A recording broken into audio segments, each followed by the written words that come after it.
학교 다닐 때를 생각해 보면 수업 시간에 조용히 말씀하시는데도 무서웠던 선생님들이 생각납니다. 주로 영어나 수학 선생님들이셨는데요. 문제풀이나 발표를 많이 시키는 선생님이셨습니다. 특히 번호를 시리즈로 마구 불러대는 선생님들이 무서웠습니다. 이 번호를 부르는 기준도 때마다 시마다 다 달라가지고 오늘은 어떤 컨셉을 가지고 번호를 부르실까? 학생들은 늘 그것이 관심사였습니다.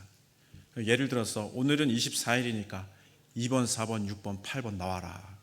그럼 이제 다 초토화되는 거죠. 어떤 날은 홀수로 쫙 부르시기도 하고, 어떤 날은 생일자 나와라. 어떤 특별한 일인 친구가 있으면 그 사람을 기준으로 불러내기도 했습니다. 때로는 오늘 칠판 왜 이렇게 지저분한 거야? 주번 누구야? 일어나라. 그 줄 다 나와라. 그러면 이제 그 줄이 완전히 패닉 상태가 되는 거죠. 예측할 수가 없는 것, 그것이 더 두려움을 주었던 것 같습니다. 아무리 좋은 일이어도 준비가 안 되어 있는데 갑자기 부탁을 하면 당황스러워집니다. 예전에 섬기던 어떤 교회에서 야외로 소풍을 나갔는데요. 그 버스 안에서 어느 은퇴 집사님께서 오락 시간을 잘 인도하셨습니다. 이 장기자랑 시간으로 이제 한 사람 한 사람씩 주로 노래를 이렇게 시키셨는데요. 저에게는 느닷없이 5분 설교를 하라고 그렇게 말씀을 하셨습니다.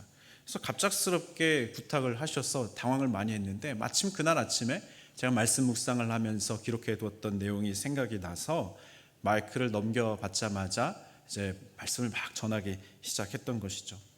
때에 맞지 않는 장기자랑 시간에 설교를 하라고 그렇게 말씀하실 때 제가 무척 당황스러웠던 일이었던 것을 기억하게 됩니다.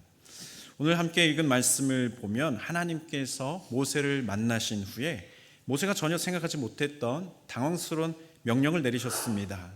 애굽으로 가라. 가서 내 백성들에게 나를 만났다고 하고 같이 가야 할 곳이 있다라고 전하라. 명령하셨습니다. 그것은 전혀 예상할 수 없었던 명령이었기 때문에 모세는 아주 당황스러웠을 것입니다. 그렇지만 그 백성들을 해방시키는 일 그 자체로 생각을 해보면 어떤 의미가 있었을까요? 모세는 태어날 때부터 죽을 운명이었습니다. 죽은 목숨이었지만 기적적으로 살아나서 말씀으로 양육을 받게 됩니다. 그리고 운명적으로 받아들였던 사명의 일이 있었던 것이죠. 모세가 철이 들면서부터 꿈꿔왔던 일이었는데 그러나 그 과도한 열정 때문에 성급한 행동 때문에 큰 실수를 범하게 되었고 덕분에 쫓겨서 광야 생활을 시작하게 되었습니다. 그 후로 40년이 지났습니다. 돌아보면 아득한 옛날 일입니다. 다 지나간 일이었고 이제는 늙고 광야 생활에 완전히 적응이 되었습니다. 애굽으로 돌아갈 생각은 꿈에도 생각 못할 일이 되었습니다. 그런데 꼭꼭 눌러두었던 그 일을 이제 하나님 만났을 때 그 하나님께서 그것을 꺼내 생각하게 하십니다. 그리고 그 꿈이 이루어질 날을 바라보게 하셨습니다. 그런데 모세의 대답이 어떠했습니까? 11절 말씀에 보면 모세가 하나님께 아뢰되 내가 누구이기에 바로에게 가며 이스라엘 자손을 애굽에서 인도하여 내리이까? 그렇게 대답합니다. 제가 도대체 누구이기에 바로에게 간다는 말씀입니까? 도대체 제가 누구인데 이스라엘 백성에게 이집트에서 나오라고 말할 수 있겠습니까? 두 가지 상황만 예를 들어 보아도 상식적으로 말이 안 된다는 그런 이야기입니다. 요즘식으로 말하면 강원도 영월의 어느 두메산골 그 골짜기에 염소떼를 키우시며 사는 할아버지가 있다고 할 때에 나는 자연인이다 같은 그 프로그램에 나오실 만큼 수십 년 동안 자급자족하면서 그 숲에서 잘 살아오시던 분이었는데 어느 날 갑자기 인천국제공항으로 나오시더니 세계 평화를 위해서 초강대국 미국 대통령을 내가 만나러 가야겠다 그렇게 선언했다고 한다면 그와 비슷한 상황이라는 것입니다. 내가 지금 어느 비행기를 타야 미국에 빨리 갈까? 그런 고민을 가지고 심각하게 거기 앉아 있다고 한다면 우리가 뭐라고 반응해야 하겠습니까? 모세의 입장에서는 하나님의 말씀을 들을 때 그렇게 간단한 문제가 아니었다는 것입니다. 지금의 모세는 머리부터 발끝까지 시골 양치기 할아버지일 뿐이었습니다. 모세라고 하는 그 신분을 밝히고 애굽의 왕궁에 들어가게 되었더라도 살인죄를 뒤집어 쓴 그냥 도망자로 보여질 뿐이라고 하는 것이죠. 게다가 지금 모세가 처해 있는 상황을 보면 도망쳐왔던 그때보다도 훨씬 더 심각하게 안 좋은 상태에 있었습니다. 광야에서 도망자로 떠돌이 생활하면서 이전의 모습과는 완전히 달라져 버린 그런 모세가 되었던 것이죠. 이런 상태에 있는 모세에게 하나님이 찾아오신 것, 그것이 무슨 의미가 있겠습니까? 좀 더 좋은 상태에 찾아오셨더라면 더 좋았을 텐데 라고 생각하게 되는 상황입니다. 가끔 그런 말씀하시는 분들 만날 때가 있습니다. 예전에 사업이 잘 될 때, 수입이 괜찮을 때, 직장에서 은퇴하기 전에 그때 하나님이 교회를 위해서 섬길 수 있도록 나를 불러주셨다면 더 좋았을 텐데, 지금은 힘이 없고 수입도 예전만 못해서 주님 앞에 더 충성하지 못해서 죄송한 마음입니다. 그런 말씀하시는 분들 만날 때가 있습니다. 그런 때에 하나님이 찾아오셔서 사명의 자리로 불러주시고 가라고 명령하시면 어떻게 반응해야 하겠습니까? 조금 늦었다라고 말씀드려야 하겠습니까? 좀만 더 일찍 오셨더라면 좋았을 텐데 늦어서 아쉽습니다라고 하나님께 말씀드려야 하겠습니까? 말씀을 보면 그렇지 않다라고 말씀하십니다.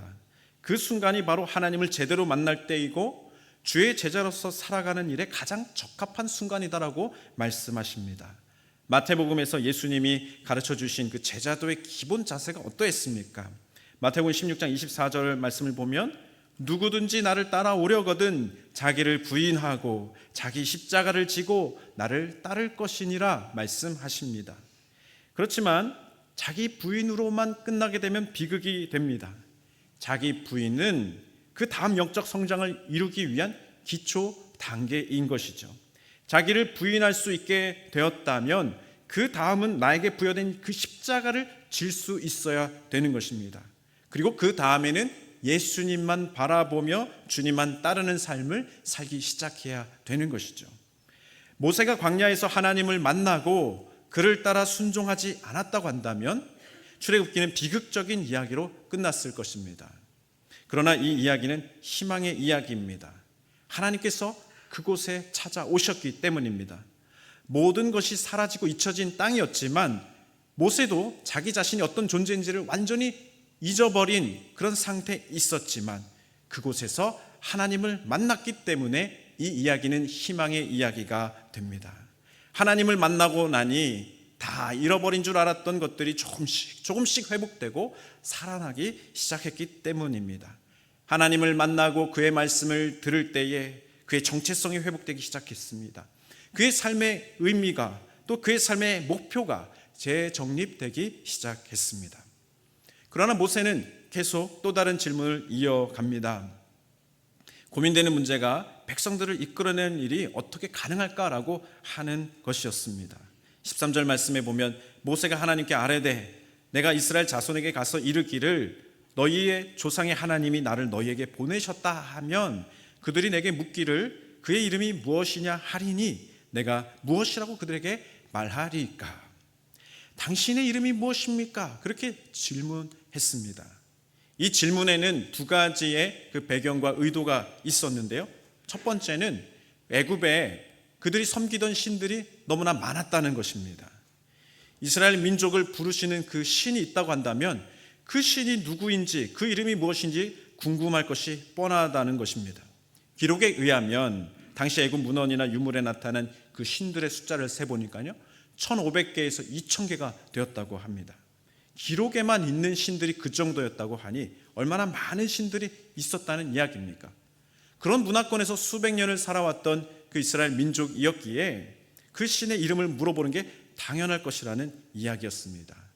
두 번째로는 모세가 만난 그 신이 누구인 줄 알고 그 백성들이 따라 나서겠느냐라고 하는 이야기였습니다. 완전히 새로운 땅으로 나아가게 하실진데 아무것도 모르는 상황 속에서 그들의 삶의 터전을 버리고 완전히 새로운 땅으로 나아갈 때에 인도하는 신이 누군지를 모르는데 어찌 따라 나설 수 있겠느냐라고 하는 것입니다. 그러므로 단순히 모세가 물어본 그 이름이 무엇입니까? 라는 질문은 하나님의 성품과 의지와 지성과 권능을 물어본 것이었습니다. 자신들 이렇게 화려한 위풍당당한 애굽에서 구원하실 수 있는 신이라고 한다면 그리고 그 민족이 대대로 예배하고 경배해야 할 그분이라고 한다면 그분이 누구신지를 분명하게 알려달라고 요청하는 것이 당연한 순서다라고 하는 것이죠.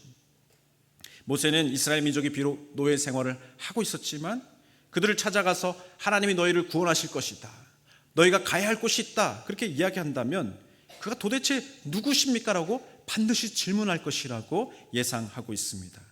당신은 누구시기에 이 백성들의 삶에 관여하시려고 하십니까? 모세는 질문합니다. 당신은 무슨 근거로 우리의 인생에 개입하고 간섭하십니까? 도대체 어떤 존재이기에 바로의 채찍에서 우리를 건져내어 가나안 땅으로 나아가라고 말씀하십니까? 그 질문 앞에서 하나님께서는 그 유명한 자기 이름 계시의 말씀을 허락해 주십니다. 14절 말씀인데요, 우리 다 같이 함께 봉독해 보겠습니다. 시작. 하나님이 모세에게 이르시되 나는 스스로 있는 자이니라. 또 이르시되 너는 이스라엘 자손에게 이같이 이르기를 스스로 있는 자가 나를 너희에게 보내셨다 하라. 아멘. 하나님은 나는 스스로 있는 자다, 그렇게 소개하십니다. 히브리어로 보니까요, 예흐예 아쉐르 예흐예입니다. 나는 스스로 존재하는 자다. 여기에서 여호와라고 하는 그 이름이 이제 나왔다라고 하는 것이죠. 이 말은 하나님이 이 세상의 모든 존재보다 먼저 계신 분이었다라고 하는 뜻이 있습니다. 그래서 다른 표현으로는 하나님을 잘 설명할 수가 없다라고 하는 의미가 있는 것이죠. 이 세상의 어떤 존재에 의해서 만들어진 분도 아니고 어떤 다른 것에 의존하지도 않는 존재가 바로 하나님이시다라고는 뜻입니다. 하나님은 시공간을 초월하시는 분이시고 과거에도 계셨고 지금도 계시고 미래에도 동일하게 모든 존재의 근원으로 계시는 분이시다, 그런 뜻이라고 하는 것이죠. 그러면서 부연 설명을 덧붙여 주십니다. 아브라함의 하나님, 이삭의 하나님, 야곱의 하나님이라고 말씀해 주십니다. 여러분, 아브라함의 하나님은 어떤 하나님을 말씀하신 것입니까? 복의 근원 되시는 하나님을 알려주셨습니다. 아브라함과 언약을 맺으시고 그 약속을 성취하시는 하나님, 은혜 베풀어 주시기를 끝까지 하시는 신실하신 하나님을 말씀해 주신 것입니다. 창세기 12장 2절 말씀에 보니까 내가 너로 큰 민족을 이루고 내게 복을 주어 내 이름을 창대하게 하리니 너는 복이 될지라, 그렇게 말씀하십니다. 이삭의 하나님은 어떤 뜻입니까? 여호와 이레의 하나님, 그 하나님을 말씀해 주신 부분입니다. 준비하시는 하나님, 그 자녀들을 책임지시고 돌보시는 하나님, 여호와 이레의 하나님을 계시해 주신 것이죠.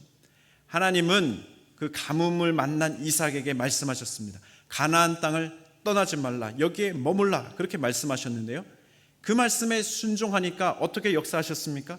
그 메마른 땅 가운데서 100배의 결실을 맺게 해주셨습니다. 그 귀한 축복을 허락해 주신 분이 바로 하나님이셨습니다. 또한 야곱의 하나님은 어떤 하나님을 나타내고 있습니까? 이스라엘의 하나님을 나타내신 것입니다. 속이는 자 야곱이었습니다. 근데 하나님께서 끈질기게 그를 연단하시고 보호해 주셨는데요, 나중에는 그가 놀라운 변화와 성장을 이루었습니다. 하나님과 겨루어 이긴 자 이스라엘로 변화시켜 주셨다라고 하는 것이죠. 이와 같이 자신을 계시해 주셨습니다. 여러 말씀으로 자신을 소개해 주십니다. 그런데 우리가 딱 한 가지를 붙잡는다면, 간단하게 정리하고자 한다면 하나님은 어떤 분이십니까? 우리는 무엇을 기억하며 하나님 앞으로 나아가야 하겠습니까? 하나님은 복의 근원이 되신다.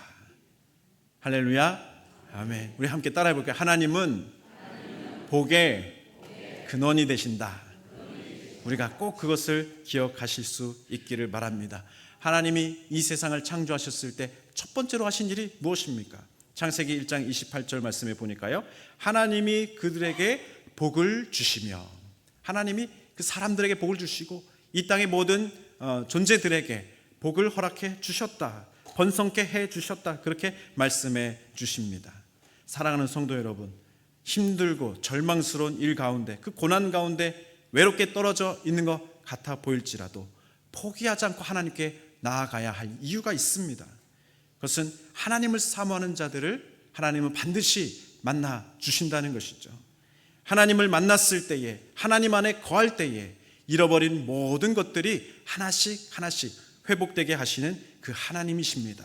이런 복된 하나님을 꼭 붙들고 나아가시는 모든 주의 종들 되시기를 주님의 이름으로 축복합니다. 모세는 이런 하나님을 먼저 만나는 복을 누리고 있습니다. 모세를 만나 주신 하나님은 모세가 이스라엘 백성에게, 그 지도자들에게 하나님의 위로와 소망을 전하는 자로 세워질 수 있도록 그를 축복하십니다.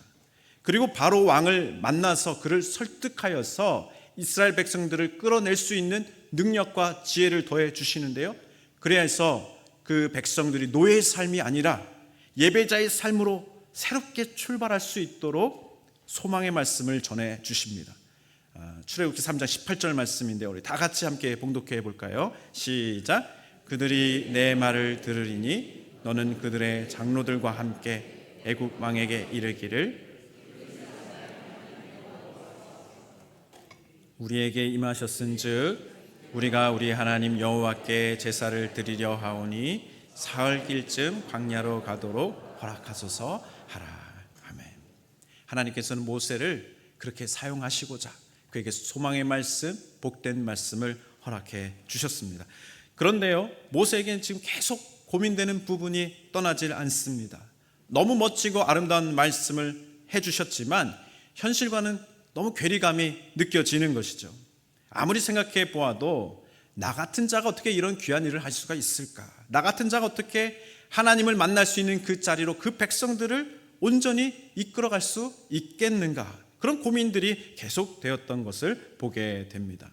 오늘 읽지는 않았지만 하나님과 이 고민을 가지고요 계속 실랑이 하는 장면들이 다음으로 이어지게 되는데요, 출애굽기 4장 17절까지 이 고민이 계속 이어지는 것을 보게 됩니다. 그런데요, 동시에 이것은 우리들의 고민이기도 합니다. 5.3.1 새생명 축제를 앞두고 우리도 똑같은 고민을 하고 있는 것이죠.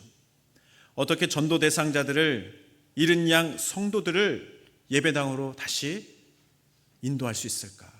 우리 예수님을 다시 만나게 할 수 있을까? 다시 그 열정이, 그 믿음이 회복되게 할 수 있을까? 이 고민을 우리가 갖고 있습니다. 이 고민을 해결하기 위해서 우리에게 무엇이 필요한 것입니까? 바로 하나님이 허락해 주시는, 새롭게 붙들라고 하시는 그 은혜를 우리가 붙들고 나아가야 될 줄로 믿습니다.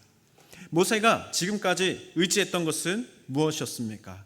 하나님과 계속 대화하는 가운데에 그가 계속 붙들고 있거나 버리지 못했던 것들이 나오고 있는데요, 세 가지로 정리가 됩니다. 첫 번째로는 화려하고 신기한 이적과 표적을 의지하고 있는 모세의 모습이 나옵니다. 표징을 구하고 있는 모세에게 하나님은 지팡이를 던져보아라. 던졌더니 뱀으로 막 변하는 거예요. 그리고 품속에 손을 넣어봐라. 그리고 꺼냈더니 문둥병이 나타나는 그런 표징을 또 베풀게 하십니다. 그래도 사람들이 믿지 않는다고 한다면 나일 강물을 피로 변하게 하는 그 표징을 보여주어라. 그렇게 그 표적을 베풀도록 허락해 주십니다. 우리도 전도할 때 그런 생각을 할 때가 있습니다. 이 표적을 구하던 모세처럼 신기한 이적이 많이 일어나야 전도가 잘 될 것 같다라고 하는 생각을 할 때가 있습니다. 저는요, 우리 환우들을 위해서 기도할 때마다 우리 항암 치료 받으시는 모든 분들이 빨리 나으셨으면 좋겠다. 이 병에서 자유하게 되셨으면 좋겠다. 그리고 이분들의 간증을 통해서 더 많은 영혼들이 주님께로 돌아오면 좋겠다라는 소망이 있습니다. 그렇게 될 줄로 믿습니다. 그런데요, 그것만 의지해서는 되는 것이 아니라고 하는 것이죠. 왜냐하면 진짜 믿음은 복음의 말씀과 성령으로 주어지기 때문입니다.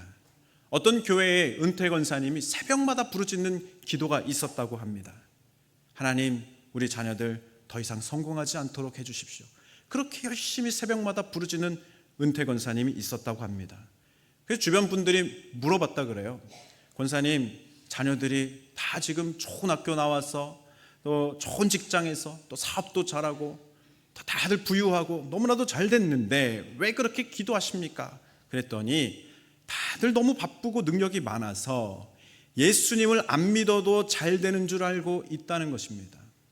그래서 이제 기도를 바꿨는데 하나님, 예수 안에서 다시 출발하게 해주십시오.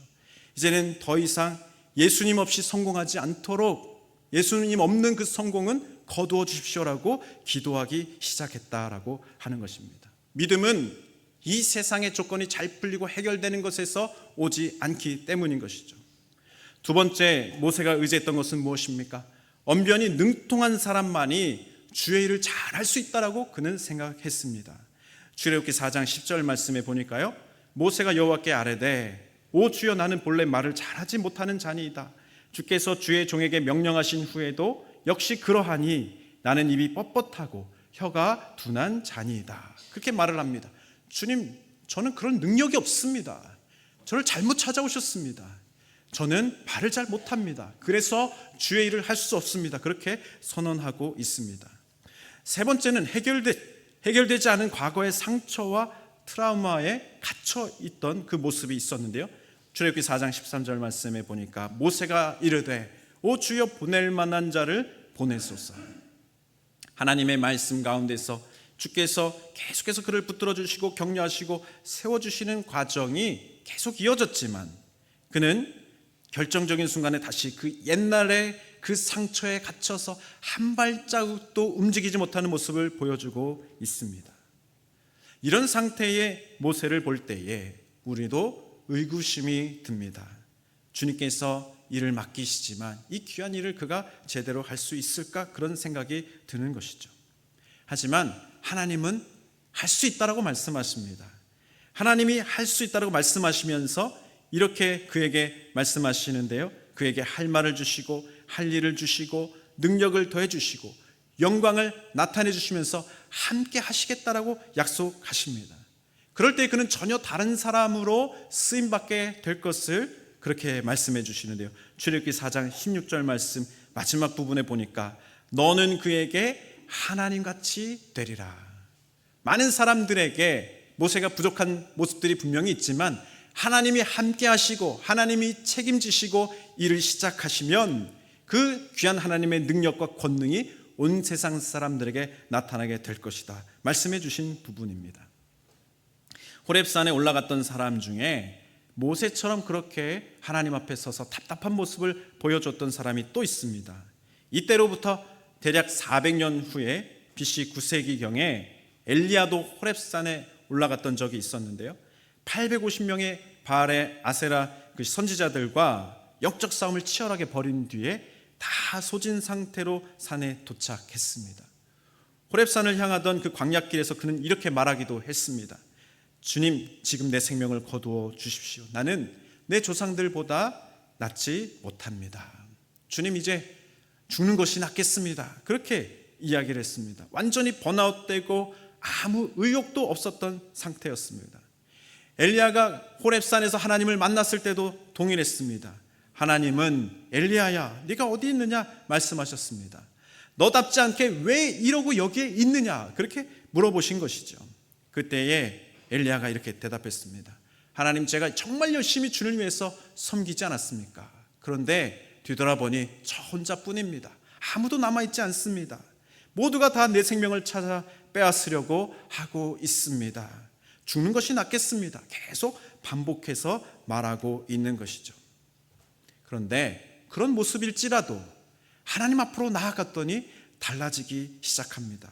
하나님께서 새로운 말씀을 주시고 새로운 비전의 불을 밝혀주셨기 때문입니다. 사랑하는 성도 여러분, 우리가 기억해야 될 부분이 바로 이 부분입니다.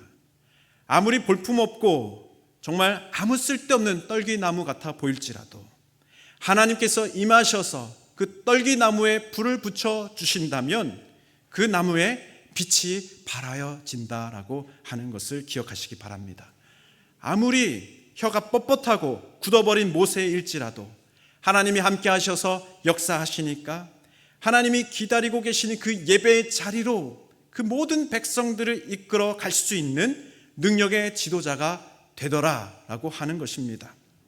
우리에게도 이 불이 임할 수 있기를 간절히 소망합니다. 오순절 마가의 다락방에 성령을 사모하는 각 사람에게 그 불이 임하였습니다. 사도행전 2장 2절에서 3절 말씀을 보니까 호련히 하늘로부터 급하고 강한 바람 같은 소리가 있어 그들이 앉은 온 집에 가득하며 마치 불의 혀처럼 갈라지는 것들이 그들에게 보여 각 사람 위에 하나씩 임하였다라고 말씀하십니다. 그 불이 우리에게도 임하게 되면 우리도 복음의 말씀을 잘 증거할 수 있는 능력의 종들이 될 줄로 믿습니다. 하나님의 살아계심을 모든 사람과 나눌 수 있고 하나님의 회복의 은혜와 구원의 은총을 나눌 수 있는 귀한 도구로 쓰임받는 역사가 그 은혜 가운데서 일어나게 될 줄로 믿습니다. 왜냐하면 성령님께서 하시는 일이 바로 그 일이기 때문에 그렇습니다. 요한복음 14장 26절 말씀인데요, 우리 다 같이 함께 봉독할까요? 시작. 보혜사 곧 아버지께서 내 이름으로 보내실 성령, 그가 너희에게 모든 것을 가르치고 내가 너희에게 말한 모든 것을 생각나게 하리라. 아멘.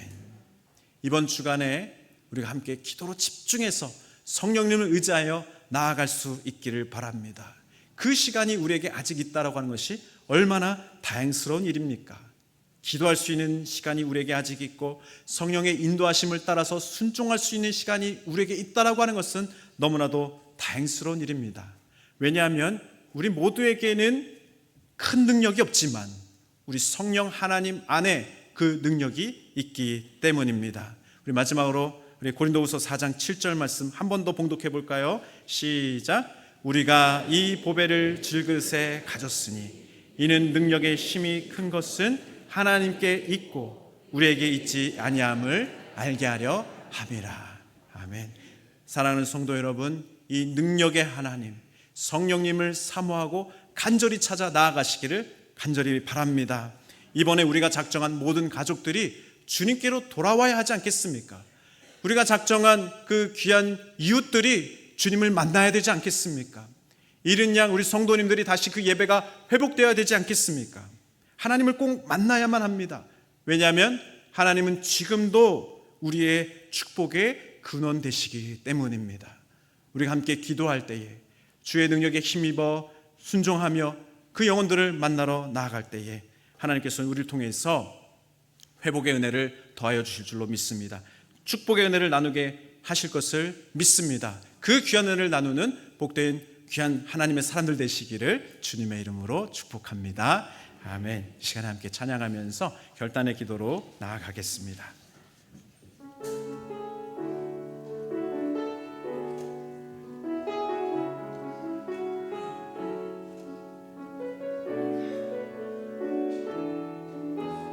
날이 저물어 갈 때, 날이 저물어 갈 때, 빈들에서 걸을 때, 그때가 하나님의 때. 내 힘으로 안 될 때, 빈손으로 걸을 때, 내가 고백해 여호와 이래. 한 번 더 1절. 날이 저물어 갈 때, 날이 저물어 갈 때, 빈들에서 걸을 때, 그때가 하나님의 때. 내 힘으로 안 될 때, 빈손으로 걸을 때, 내가 고백해 여호와 이래. 주가 일하시네, 주가 일하시네, 주가 일하시네.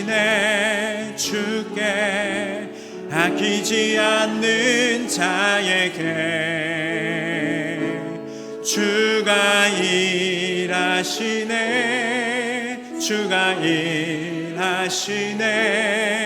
신뢰하며 걷는 자에게 한 번 더. 주가 일하시네, 주가 일하시네, 주가 일하시네. 주께 아끼지 않는 자에게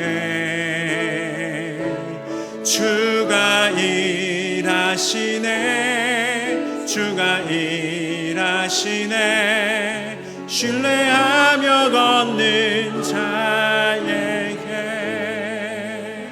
우리 한 가지만